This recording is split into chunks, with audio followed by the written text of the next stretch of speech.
I'm leaving you and I've already sold the house to move in with my new guy. Good luck finding a place. My name's Damon. I'm 45. Been running international business consulting out of Seattle for the past 12 years. That call came through while I was sitting in a glass conference room overlooking Dubai's skyline, finalizing a partnership deal worth more than most people see in a lifetime. The voice on the other end belonged to my wife of 14 years. Her tone wasn't sad or apologetic. It was smug. Tricia had been acting different for months. The way she guarded her phone like it held state secrets. The sudden interest in yoga classes that ran late into the evening. Those work events that seemed to multiply every week. I'd noticed, but I'd kept quiet. That's how I handle things. Watch. Listen. Think. But this call? This was something else entirely. Did you hear me, Damon? She continued, her voice cutting through the static. I said I sold the house. The papers are already signed. Jeremy and I found a place in Bellevue, much nicer neighborhood. Jeremy, so that was his name. The guy she'd been sneaking around with while I was traveling for work, building the life she was now dismantling. I leaned back in my chair watching the evening prayer call echo across the city below. My business partner, Hassan, was reviewing contracts at the other end of the table, pretending not to listen. The irony wasn't lost on me. Here I was, securing a deal that would set us up financially for years, while my wife was back home burning down everything we'd built together.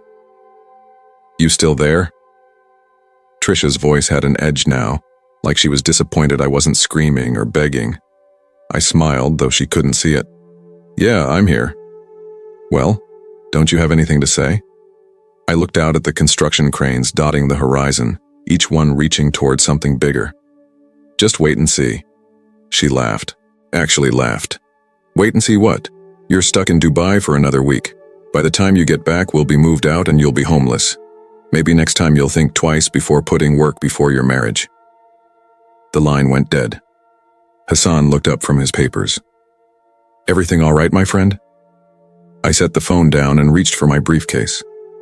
Just my wife making some interesting business decisions. What Tricia didn't know was that I'd been making some business decisions of my own. 3 months ago, when she started pushing me to sign new title paperwork putting the house solely in her name for tax advantages, I'd gotten curious. Curious enough to hire a private attorney. Curious enough to quietly block the transfer. The house was still mine. Every square foot of it. I met Tricia when I was 31 and she was 26. She worked at a marketing firm downtown. Had this way of lighting up a room when she walked in. I was building my consulting business from nothing, working 18-hour days, living off coffee and determination. She said she admired my drive. Said she wanted to build something together. For the first few years we did. She helped me set up client presentations, organized my travel schedule, even suggested the house in Queen Anne we eventually bought. It was a 1920s craftsman with original hardwood floors and a view of Elliott Bay. We put 20% down and spent weekends painting walls, refinishing the basement, planting a garden she swore she'd maintain. My dad had always told me, son, when you find someone who wants to build with you, hold on to them. I thought I had. The cracks started showing around year 10. My business was taking off, which meant more travel, longer hours, bigger deals. Tricia complained I was never home. But when I suggested she come on trips with me, she always had an excuse. Her job was too demanding. Her sister needed help with the kids. Her yoga instructor was starting a new program. I started noticing small things. The way she'd step into the other room when her phone rang. How she'd come home from girls' nights smelling like cologne that wasn't mine. The credit card statements showing charges at restaurants I'd never been to, at times when she said she was working late. 6 months ago, she brought up the house paperwork. Said her accountant recommended putting it in her name only for tax purposes. Something about protecting assets if my business ever got sued. It sounded reasonable, but something felt off. I built this business on reading people, on spotting the details that didn't add up. So I called my own attorney. Turned out there were no tax advantages to what she was proposing. If anything, it would have complicated our finances. When I told Tricia I needed more time to review the paperwork, she got angry. Said I didn't trust her. Said after 14 years, I should be able to sign a simple document without questioning her motives. That's when I knew for certain something was wrong. I had my attorney quietly block the title transfer while I was traveling. If Tricia was planning something, I wasn't going to make it easy for her. I'd learned a long time ago that in business you verify everything. Apparently marriage wasn't much different. The warning signs had been there for months. I just hadn't wanted to see them. The late-night texts she'd quickly hide. The new clothes that seemed designed to impress someone who wasn't me. The way she'd started talking about fresh starts and new possibilities. I should have confronted her earlier. Instead, I did what I always do. I watched, waited, and prepared for whatever was coming. Hassan and I wrapped up the Dubai meeting 3 hours after Tricia's call. The partnership was solid, contracts signed, hands shaken. Under normal circumstances, I would have been celebrating. Instead, I found myself sitting alone in my hotel room at midnight, staring at my phone. I called my attorney back in Seattle. James Morrison had been handling my business legal work for 5 years, and when I'd asked him to quietly review the house situation 3 months ago, he'd been thorough, professional, discreet. "Damon," he answered on the second ring. "I heard from my contact at the title company. Your wife attempted to complete a sale today. She forged your signature on the transfer documents." I felt something cold settle in my chest. Not surprise, exactly. More like confirmation of something I'd been trying not to believe. "How much?" I asked. $420,000. The buyers are legitimate. They have no idea the seller doesn't actually own the property." I walked to the window overlooking the Persian Gulf. Below, the city hummed with late-night energy, construction lights blinking like stars. Here was a place built on calculated risks, on understanding that every deal has multiple layers. You succeed by staying 3 steps ahead of the people trying to outsmart you. What are my options? I've already filed a fraud claim with the police. The sale can't proceed without your signature, and the buyer's earnest money is being held in escrow. If your wife tries to complete the transaction, she'll be committing federal wire fraud. I sat down heavily on the hotel bed. 14 years. We'd weathered my mother's death, her father's drinking problem, 3 job changes, and 2 miscarriages. Through all of it, I'd believed we were partners, that we were building something together. Instead, she'd been planning my destruction while I was working to secure our future. "There's something else," James continued. "I ran a background check on Jeremy Patterson. He's been married twice before. Both divorces involved allegations of financial manipulation. He's currently $43,000 behind on child support." I closed my eyes. Tricia had always been smart, but she'd never been careful. She fell for smooth talkers, believed in shortcuts, trusted people who told her what she wanted to hear. I'd thought my steadiness balanced her impulsiveness. Apparently, she'd seen it as an obstacle to remove.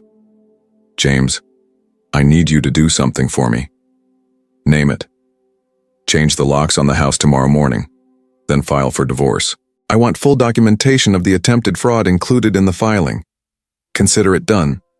After I hung up, I sat in the darkness for a long time. The betrayal hurt, but not the way I'd expected. What hurt was the calculation behind it. The months of planning while she kissed me goodbye at the airport.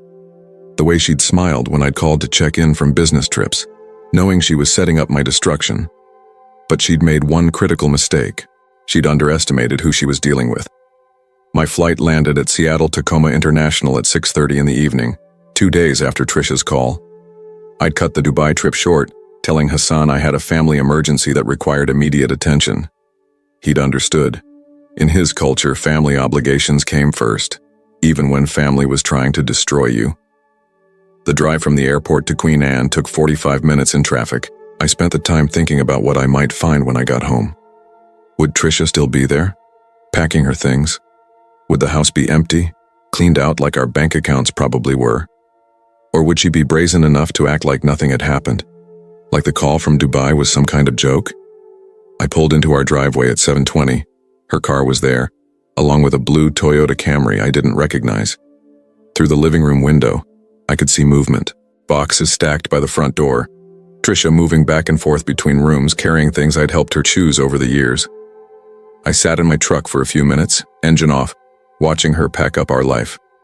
She looked different somehow, lighter, like she was finally free to be whoever she'd been pretending not to be for the past 14 years. The front door was still using the same locks. She hadn't expected me back this soon. I walked in like I owned the place. Which, legally speaking, I did. Tricia was in the kitchen wrapping our good dishes in newspaper. She looked up when she heard my footsteps, and for just a second, I saw something that might have been fear flicker across her face. Then she composed herself, went back to wrapping plates. "You're early," she said, not looking at me. Flight got bumped up. A man appeared in the doorway between the kitchen and dining room. Jeremy, I assumed. He was younger than I'd expected, maybe 38, with the kind of practiced smile that probably worked well at car dealerships and singles bars. He was wearing my University of Washington sweatshirt. "Jeremy Patterson," he said, extending his hand like we were meeting at a networking event. "Tricia's told me a lot about you." I looked at his hand but didn't take it. "I'm sure she has." Tricia set down the plate she was wrapping. "Damon, this doesn't have to be ugly. The sale is already in motion. The buyers are excited, they're moving from California, they have kids who need to start school. Just sign the papers and everyone can move on with their lives." "What papers?" She gestured toward the dining room table. A manila folder sat next to a pen, everything arranged like she was closing a business deal, which I supposed she was. I walked over and opened the folder. Transfer documents, all filled out except for my signature line. My name was already typed in Tricia's handwriting on several pages, but the actual signatures were blank. She'd learned from her first mistake. "You know," I said, closing the folder, "it's interesting. I just spent the last week negotiating a contract worth more money than this house will ever be worth. You know what the key to successful negotiation is?" Jeremy shifted uncomfortably. Tricia crossed her arms. "Information," I continued, "knowing exactly what you have, what the other party has, and what everybody really wants." I pulled out my phone and showed them a text message from James Morrison, time-stamped 30 minutes ago. "Fraud claim filed, escrow frozen, buyers notified of title issues." Tricia's face went pale. "What did you do?" "I protected my assets. Turns out you can't sell a house you don't own. And forging someone's signature? That's a felony." Jeremy was already backing toward the door. "Look, man, I didn't know about any of this. Tricia said you guys had worked everything out." "Jeremy," Tricia's voice was sharp, "don't leave." But Jeremy was already grabbing his jacket. "Call me when you get this sorted out." He was gone before Tricia could respond. She turned back to me, anger replacing the fear in her eyes. "You bastard! You ruined everything." "No," I said quietly. "You did that when you decided to steal from me." After Jeremy left, Tricia and I stood in our kitchen facing each other like strangers. 14 years of marriage, and it had come to this. Her trying to steal my house while I was working to build our future. Me catching her in the act and stopping her cold. "How long have you been planning this?" I asked. She leaned against the counter, arms still crossed. "Does it matter?" "It matters to me." She was quiet for a long moment, then laughed bitterly. "You really want to know? Fine. I started thinking about leaving you 2 years ago, when you missed my birthday because you were in Singapore, when you chose a client dinner over my sister's wedding reception, when you spent our entire vacation in Costa Rica on conference calls. So you decided to rob me. I decided to take what I deserved. Do you know how many evenings I sat alone in this house while you were building your precious business? How many times I went to events by myself because you were too busy to come with me?" I thought about the evenings she'd described, the events she'd attended alone. "How many of those events did you actually go to alone?" Her face flushed. "What's that supposed to mean?" "It means I hired a private investigator 3 months ago, Tricia. I know about Jeremy. I know about the others before Jeremy. I know about the credit cards you opened in my name, the ones you used to pay for hotel rooms and expensive dinners with men who weren't your husband." The color drained from her face.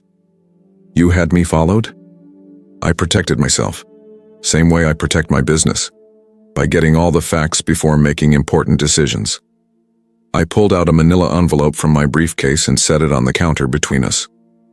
Credit card statements, hotel receipts, photos, text message records, everything documented and ready for divorce court. She opened the envelope with shaking hands, flipped through a few pages, then closed it. "How long have you known?" "I suspected for months. I knew for certain 3 weeks ago." Why didn't you say anything? Because I wanted to see how far you'd go. She slumped against the counter. You're going to destroy me, aren't you? I'm going to protect myself. There's a difference. My phone buzzed. Text message from James Morrison. Police report filed. Detective assigned. They want to interview you tomorrow morning. I showed Tricia the message. The fraud charges are moving forward. You forged my signature on legal documents to steal $400,000. That's serious jail time. Damon, please. Her voice was different now, smaller. I made mistakes, but we can work this out. I'll call off the sale. Jeremy and I will find another place. We can get divorced quietly, split things fairly. There's nothing left to split fairly. You tried to steal everything. The house is half mine. I lived here for 10 years. Actually, it's not. I pulled out another document from my briefcase. According to Washington state law, property acquired through fraudulent means can't be claimed in divorce proceedings. Since you tried to steal the house, you have no legal claim to it. She stared at the legal paperwork like it was written in a foreign language. That can't be right. James Morrison is very thorough. He's also very expensive. But then, I can afford very expensive attorneys. Tricia looked around the kitchen, at the house she'd tried to steal, at the life she'd tried to destroy. What happens now? Now you pack your things and leave. Tonight, before the police come looking for you. And if I don't, then you'll be arrested for breaking and entering. This is my house, Tricia. You're no longer welcome here. Tricia left that night with 3 suitcases and a cardboard box of personal items. She didn't say goodbye, didn't apologize, didn't ask for a second chance. She just loaded her car and drove away, leaving behind 14 years of marriage like it was a rental agreement she'd decided not to renew. I changed the locks the next morning. James Morrison met me at the house at 8 a.m. with a locksmith and a security company technician. By 10 a.m., the house had new deadbolts, a new security system, and cameras monitoring every entrance. If Tricia tried to come back, I'd know about it immediately. The police interview went exactly as James had predicted. Detective Susan Walsh was professional, thorough, and clearly unimpressed with attempted real estate fraud. She took my statement, reviewed the evidence James had compiled, and assured me that charges would be filed within the week. Cases like this are usually pretty straightforward, she told me as we wrapped up. Your wife forged your signature on legal documents to sell property she didn't own. The evidence is clear, the intent is obvious. Unless she has a very good attorney, she's looking at 2 to 5 years. What about the man she was planning to move in with? Jeremy Patterson? We've had our eye on him for a while. This isn't his first time being involved in financial schemes. If we can prove he knew about the fraud, he'll be charged as an accomplice. I spent the rest of the morning in James Morrison's office, reviewing divorce paperwork and asset protection strategies. The private investigator's report was comprehensive. Tricia had been having affairs for over 2 years, had opened credit cards in my name without my knowledge, and had been systematically moving money from our joint accounts into personal accounts I'd never known existed. The good news, James explained, is that Washington is a community property state, but fraud changes everything. Since she tried to steal marital assets, the court will likely award you the majority of everything, including full ownership of the house. What about her claims that she deserves half because she lived there? She forfeited those claims when she committed fraud. A judge isn't going to reward criminal behavior with a financial settlement. By Friday afternoon, the pieces were falling into place. The buyers of our house had been informed about the title issues and were working with their attorney to recover their earnest money. Tricia had been served with divorce papers and was apparently staying in a motel near the airport. Jeremy Patterson had stopped returning her calls once he realized the police were involved. I was sitting in my home office, reviewing client files for the first time since Dubai, when my phone rang. Tricia's number. Damon, we need to talk. I don't think we do. Please, I'm at a coffee shop on Pine Street. Just give me 10 minutes. Against my better judgment, I agreed. She looked different when I walked into the coffee shop. Tired. Older. The confidence she'd had when she called me in Dubai was gone, replaced by something that looked like desperation. I'm sorry, she said as soon as I sat down. I know that doesn't fix anything, but I needed to say it. Okay. Jeremy's gone. He said the legal problems were too complicated. Turns out he's not much for standing by people when things get difficult. I didn't respond. I know you'll never forgive me, I just want you to know that I never meant for it to go this far. I was angry, and I made stupid decisions. You tried to steal my house, Tricia. While I was working to build our future, you were planning to destroy it. That's not a stupid decision. That's calculated betrayal. She started crying then, quiet tears that didn't change anything. The divorce will be final in 6 months, I told her. Don't contact me again. I left her sitting there and drove home to my house. The call came on a Tuesday morning in November, 6 months after I'd returned from Dubai to find Tricia trying to steal my life. Detective Walsh's voice was matter-of-fact, professional. Mr. Ellison, I wanted to let you know that Tricia Ellison and Jeremy Patterson were arrested this morning. Grand theft, wire fraud, and conspiracy charges. The district attorney's office will be in touch about testifying at trial. I was sitting in my home office, the same room where I'd taken Tricia's smug phone call from Dubai. Outside my window, Elliott Bay sparkled in the morning sun. The house was quiet, peaceful in a way it hadn't been for years. What changed? I asked. I thought they needed more evidence. Patterson got greedy. Turns out your wife wasn't his first partner in this kind of scheme. He tried to run the same con on 2 other women, and one of them recorded their conversations. When we played those recordings for your wife, she decided to cooperate fully. The irony wasn't lost on me. Tricia had thrown away our marriage for a man who was running the same scam on multiple women simultaneously. She'd thought she was special, thought Jeremy had chosen her out of love. Instead, she'd been just another mark in his ongoing fraud operation. The trial is scheduled for February. Are you willing to testify? Absolutely. After I hung up, I walked through the house Tricia had tried to steal, the living room where we'd watched movies on weekend evenings, the kitchen where she'd cooked elaborate dinners for my business partners, the bedroom where she'd lain next to me while planning my destruction. The divorce had been finalized in October. James Morrison had been right about the judge's reaction to fraud. I'd retained full ownership of the house, the business, and most of our shared assets. Tricia had walked away with her personal belongings and a criminal record. I'd heard through mutual friends that she was working at a department store in Spokane, living in a studio apartment, trying to rebuild a life she'd destroyed with her own greed. Jeremy Patterson, according to Detective Walsh, was facing federal charges in 3 states for similar schemes. The phone rang again, Hassan calling from Dubai. My friend, I have good news. The partnership is expanding. We want to open a West Coast office and we want you to run it. I looked out at the city I'd built my life in, at the water that had always calmed me, at the future I'd almost lost to someone who'd never understood what we had. I'm interested. Tell me more. Spring came early to Seattle that year. By March, the cherry trees along the waterfront were blooming and I was spending my mornings on the deck Tricia and I had built together, drinking coffee and planning the expansion of my business into new markets. The trial had ended in February with guilty verdicts for both Tricia and Jeremy. She received 18 months in minimum security prison. He got 5 years in federal custody. Justice served. Chapter closed. I'd been dating someone new for the past month. Claire was an architect I'd met through Hassan's wife, someone who understood the demands of building something meaningful and didn't see ambition as betrayal.